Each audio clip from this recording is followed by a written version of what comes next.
This month, we have a very special guest on the Confidential Bulletin, Mr. Guy Fieri. Be sure to subscribe so you don't miss the full episode next week. But first, let's get to know the Mayor of Flavortown a little bit better. And this is On the Fly with our guest, Guy Fieri. Okay, Guy, couple quick questions. You ready?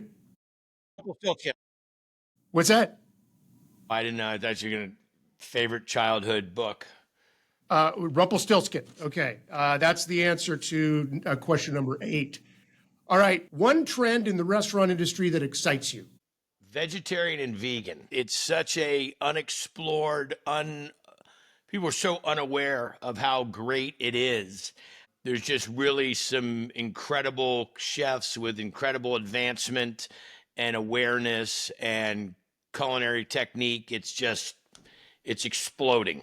It's mind-blowing, actually, and being raised with vegetarian, vegan parents when I was a kid, I was the anti. And I'm not into people pushing it on people, like shaming somebody if they don't eat something or whatever. I'm not into all that game. I'm just talking about for what's out there culinarily and how it's going. It's really pretty amazing.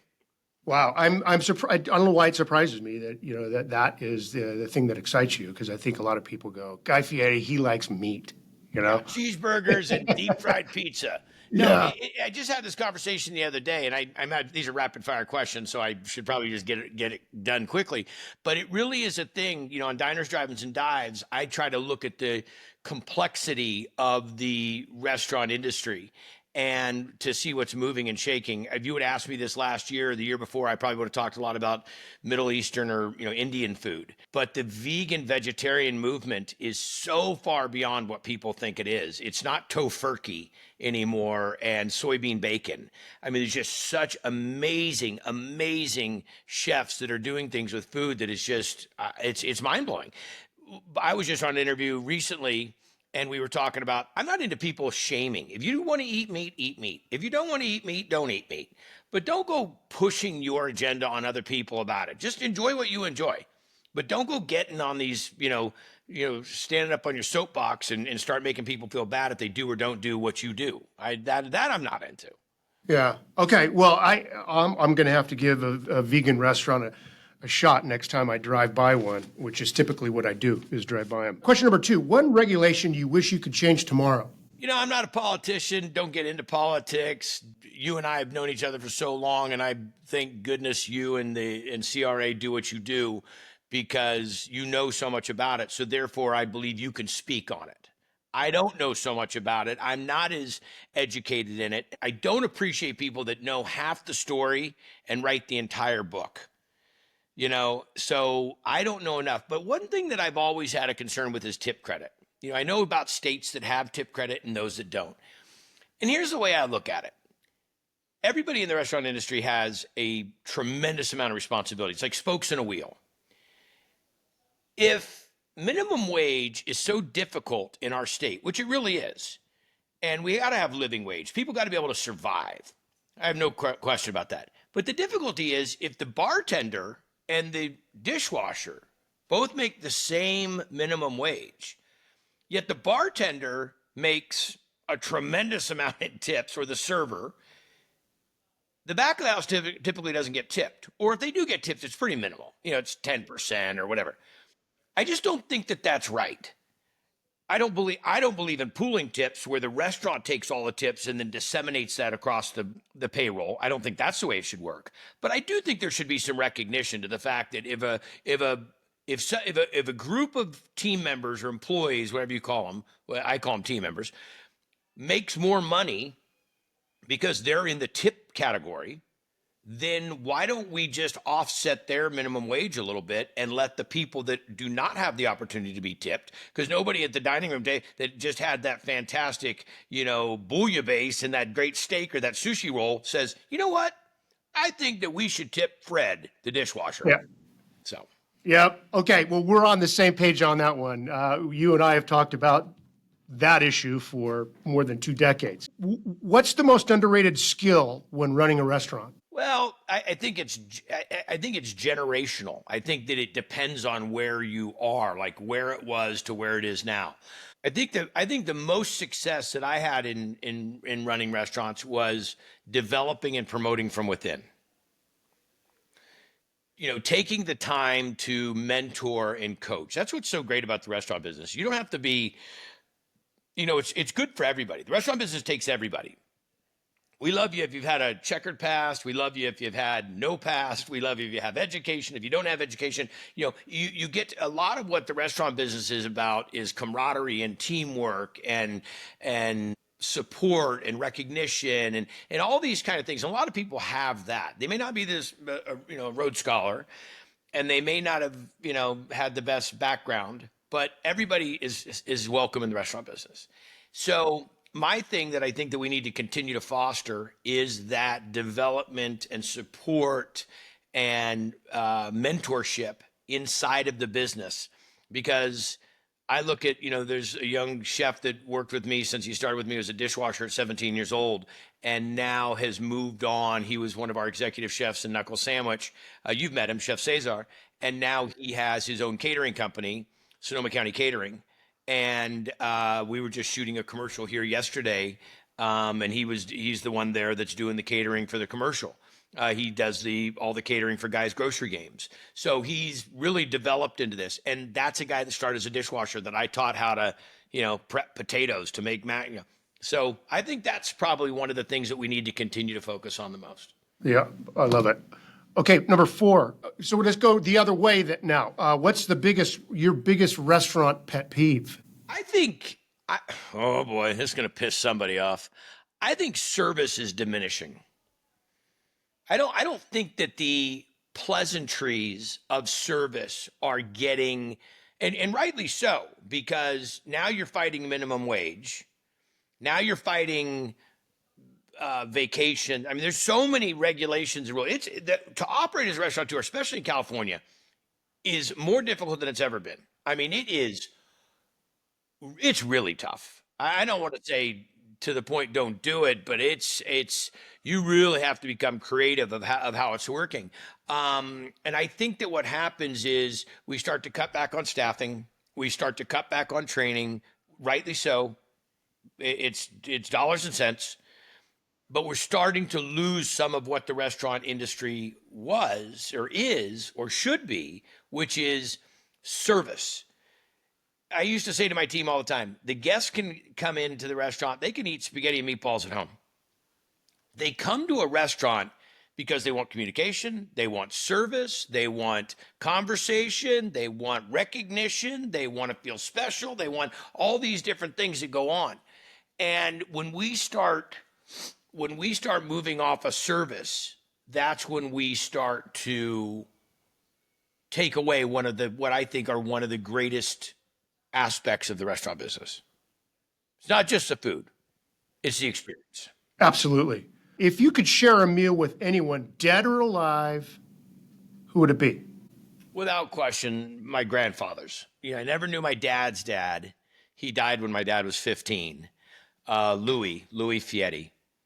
And my gramps, my mom's dad, Henry Price. I knew Gramps he died when I was 8 or 9. And I never spent a lot of time with them. They lived on the East Coast. We lived on the West Coast. But both were great cooks. Both were great cooks. As a matter of fact, the interesting thing about Louis is that he did what I did for my family. So when I would leave on the road to go do diners, drive-ins, and dives, I would cook a lot of the meals for Lori and the boys and have things staged and done. I still do it. I just cooked for Ryder the other day. Ryder's home from college. And, you know, I made him a bunch of rice and cooked him a bunch of chicken and gave him, you know, all the different things he can do with the food because he's really into working out and his athleticism. And he's more focused on what he's eating now than he's ever been, which I'm so happy with. Like, so I will help do as he likes to call it, his meal prep. But that's what my grandfather used to do is for my dad and his little sister and my grandma and so funny. I didn't even know that. And then ironically enough, and Jet, you know about me and my cars, that I have a bunch of yellow cars. It's just crazy enough. Before my dad died, we were having a conversation about a year before he died. We're talking and this, and he goes, yeah, it was a bummer when my dad died. I was 15, and on my 16th birthday, he was going to buy me a Cadillac, and he was going to buy me a yellow Cadillac. And I'm like, what? And he goes, yeah, a yellow Cadillac. My dad always drove yellow Cadillacs. I said, Dad, I've got every yellow car you can imagine. Lamborghini, Ferrari, Chevelle, you name Corvette. You're just telling me now at 55 years old that your dad always drove yellow Cadillacs? He goes, yeah, I never told you that. I'm like, no, I don't think that ever came up. It just runs in the blood. It's runs in the blood. It would be Louis or Jan or Grant. That's awesome. I love that story. I want to talk about when we get to the main podcast. I want to talk about those yellow cars. Okay, most memorable meal. Probably most recently, the most memorable meal. I'm not a real starstruck person, but probably the most memorable meal in a while has been when I cooked for Al Pacino.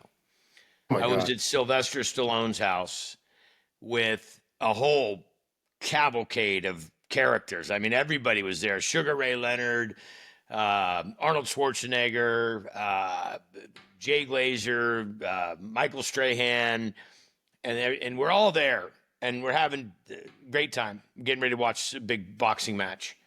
And all of a sudden, Stallone starts making this big introduction that the two titans are meeting, and I'm like, what's going on?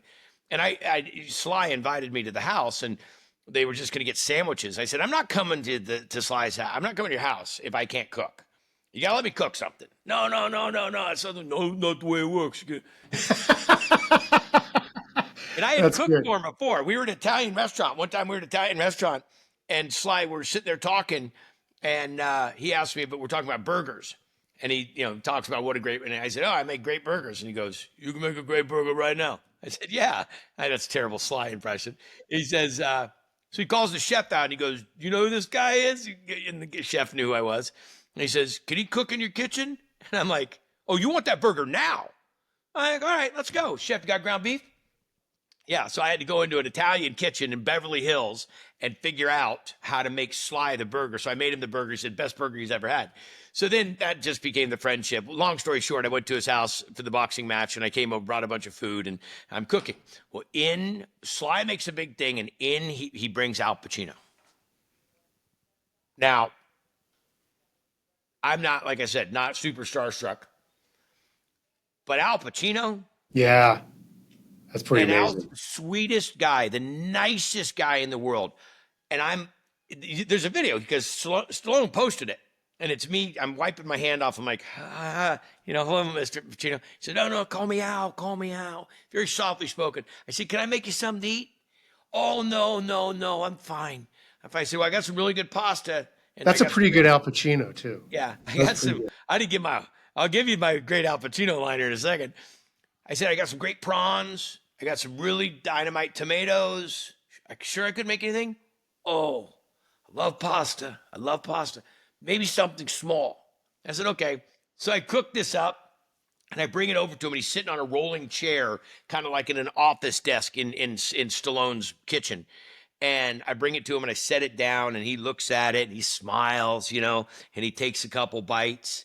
And I'm like one of the diners, drive-ins, and dives chefs waiting for me to say something. I'm just, and all of a sudden I said, excuse me, Al, how is it? And he looks up, and he puts his hands down, and he goes, "Booyah! That's the pasta."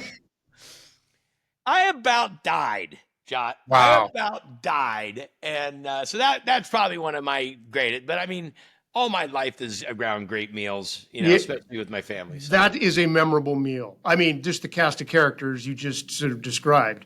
Although I think it's great that you're like, hey, Sly, hey, Sugar Ray, what's up, Arnold? Al Pacino. Yeah, no, it was pretty mind blowing. Sly's house was pretty crazy too. Now he lives in Florida, down by where my house is. Oh, that's right. He left California because he just got fed up. Yeah, like a lot of people. Don't want to go down a rabbit hole on that issue. Okay, last one. If you weren't in the restaurant industry, what would you be doing? I mean, if you weren't Well, Uber worldwide famous guy, what I would you think be I'm doing? doing it. I never thought the TV thing. I never even thought about TV, really. I mean, you knew me way before the TV thing. It wasn't really on my radar. I mean, I thought it'd be cool, fun. I'd never seen one show on the Food Network. I saw one episode or half an episode of Rachel Ray.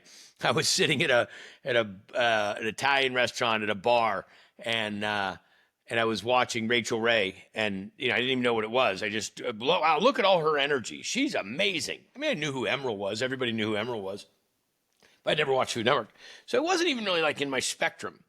I wanted to be. I really thought I wanted to be Evel Knievel, but I'm scared of heights, so that wasn't going to work. No, I was always from a young age. I mean, since I was like 8 years old, I always was in food. I used to fake being sick to stay home to cook. When I found the Joy of Cooking cookbook, I'm like, wait a second, it's all here? Like all the answers are here? Make a pie right here? Biscuits here? I where's the it's a gigantic cheat sheet. How You could this just exist? you've So just I would just ruined sit there and cook. everybody's impression of a young Guy Fieri, like skipping school to stay home and read The Joy of Cooking. I'm not I think kidding we you, all John. had a different impression on what you were doing when you were skipping It school. was so well. The thing was is because my parents were into macrobiotic cooking. We were vegetarian for quite a few years, so forth. And I would go to my friend's house. I lived in this little town called Ferndale, which I still have my house up there. An amazing town. Have you ever seen the movie Outbreak with Dustin Hoffman? That's the town of Ferndale. An incredible place. Great place to go visit and vacation, especially this time of year. So I'd go to my friend's house. They were all dairy ranchers, and people had loaves of meatloaf. I mean, like a whole thing of meat. We didn't eat meat. Oh my God, this is the greatest thing in the world. You know, glazed with the ketchup. I mean, I'd never had it. So that my mom's rule was my parents' rule was whoever cooked got to decide what was for dinner. And I'm like, wait a second. My parents both had it. They both worked at a small business, a Western clothing store. And so in our town, you could go to the grocery store and charge. And so I was maybe 8 or 9 years old. And I just said, I can make dinner. Fine. I went to the meat market and saw John Maselli, the butcher, and said, hey, I want to have meat. What kind of meat do I get? And he gave me a couple of ribeyes, I think. And that was actually the first meal I ever cooked. I thought, you'd be a fabricator in a custom car, business. I was good at that. I wasn't great. No. And does everybody know, Jot, the story of when you and I met and you told me John Dunlap had just left and you were taking over and you told me that, yeah, okay, no, I'm going to do this. I'll do it for a couple years, but this is not, I won't be here long. Yeah. Really? How many years has that been, Jot? I know that's a funny story, but it's the job. I love the job. I love the industry, right? I mean, it's an amazing and it's also industry, and you I love love the righteous fight. You love to fight is what you love. And you love to fight for the people. And I know this is not the agenda right now, but it really is. It's something that when I met you, and you're so charismatic, and I can't remember what your job was back then, but you were a heavy closer. I remember you were coming in because you were getting me. I was kicking down. I think that's when I was turning over the Restaurant Association of the Redwood Empire to Right. CRA. Yep. And you came in and you were the closer. And here comes this debonair, ripped dude, young stuff, and you're now going to take over the CRA, and I'm like, oh boy, let's see. And every year I would see him for years. I would see him like last year, John. This last year, and now it's now it's time. Time has told the 20, time has told 20 the years truth. later. Yeah. 20 years later, right? Okay, well, hey, Guy, congratulations. You have just set the record for the rapid fire questions on the fly. Thank you. Better than to ask me questions like this. Everybody, remember, there's more to come. Join us on the podcast, the Confidential Bulletin podcast, to hear the rest of the story. All right. Now you're Paul Harvey.